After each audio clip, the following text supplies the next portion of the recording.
Jason here. What does this cow on my hoof trimming table and her feet that just got trimmed and this chocolate milk, what do they have in common? Why does her feet need trimmed to give me good quality chocolate milk? Follow along and find out why.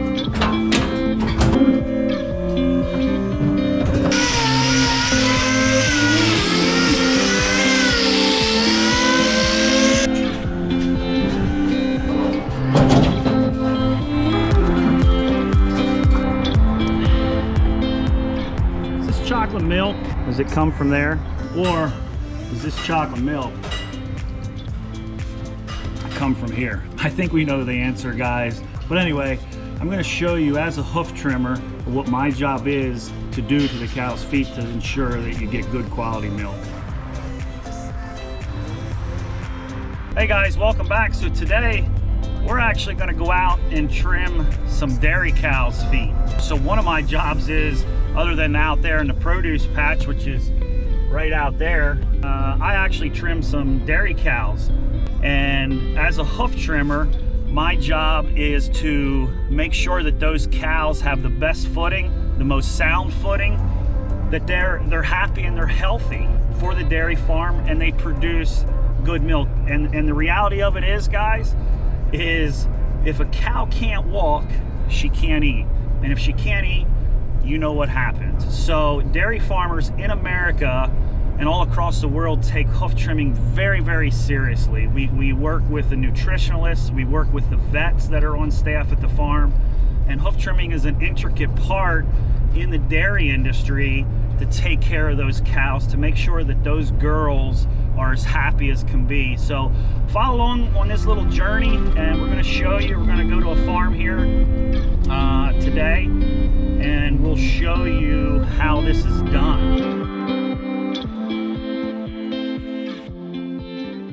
Here we are, guys. We're getting ready to pull into the farm. So we're going to pull up here to our spot where we set up our trim chute, our hoof trimming chute, and you'll get to see how we do these cows today.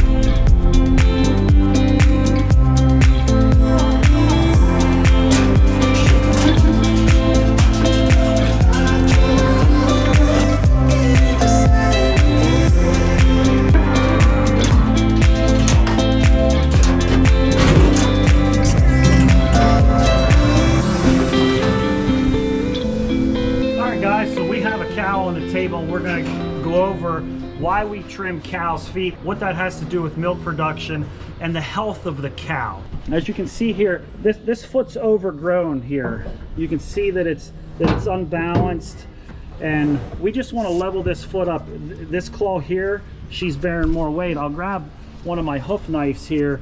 I can show you the difference of how much she's bearing weight on that other claw. There you can see it. So we're going to trim this cow up. The idea is to have this a nice flat surface from here the whole way down to her toe triangle, which is right in here. We want this to be flat so she bears equal weight on both of these claws. The reason we want her to bear weight on each of these claws, or equal weight on each of these claws, is because this cow probably weighs 1,500 to 1,800 pounds. And in this foot, there's some bones. So if you could imagine these two claws being unbalanced with the amount of weight, it's almost like if you'd stick a wedge in the side of your foot, what that would do over time, you'd get a blister inside of your foot. And what can happen is they can get ulcers, sole ulcers, and they can get toe ulcers. And then up here is the white line. They can actually, there's so much pressure is on here, the bone in there is like constantly taking a pounding force against her foot, and that bone will abscess or ulcerate out through this spot in here through the sole ulcer spot, and potentially the toe ulcer spot. So our idea is, again, is to make these feet as level as possible and then dish out or model out in this area here so manure and dirt and grass and debris can work its way out through there, because these cows are housed on concrete. So we're going to trim this cow's foot and we'll show you what it looks like afterwards.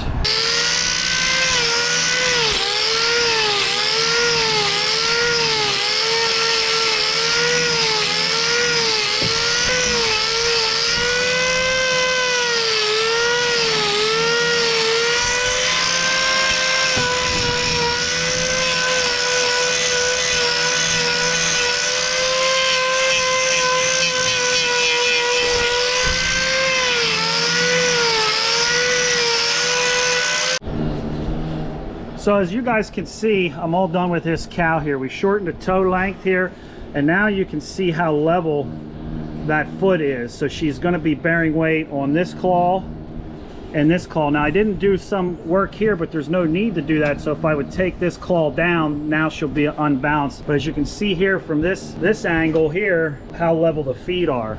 So we're gonna let this cow off the table and we'll explain a little bit more later. So anyway, guys, now that we're done trimming those feet, we're gonna come over here, sit and interrupt the girls' lunch back here. Hi, girls. So we finished our chocolate milk. So what does that chocolate milk have to do with trimming? You know, that's how I started the video out, and I think you guys get the point. But now that we're done, we're just gonna recap why it's important to trim cows' feet. You know, we saw back in the video of us leveling the feet up, but again, these girls here are eating because they're healthy and happy of what we have done to their feet. You know, like I said before, that these cows weigh 13, 14, 1,500 pounds. As they're 3 and 4 year olds, or in their 3rd or 4th lactation, they may get up to 15 or 1,600 pounds, maybe even 2,000 pounds. But the healthier that these cows are on their feet allows them to come up and eat and be productive and produce good quality milk. And what I mean by that is, if a cow is sore on her feet, which is the foundation, right? The foundation of everything that she does, gets up, eats, walks, milks. Good healthy feet is, like I said, is the foundation of her production. She will produce more milk and good quality milk. You know, there's bacterias and different things, somatic cells and mastitis that a cow can get. But the healthier she is and the more secure and happy she is on her feet when we trim those cows' feet, she will produce better quality milk, which in turn gives us great chocolate milk. And the dairy producers and the co-ops like good, healthy milk. So anyway, guys, just a fun little video here today of how we get good quality milk. That's the whole point of this channel, Farm to Food. It just shows you where your food comes from and what is all involved in milk.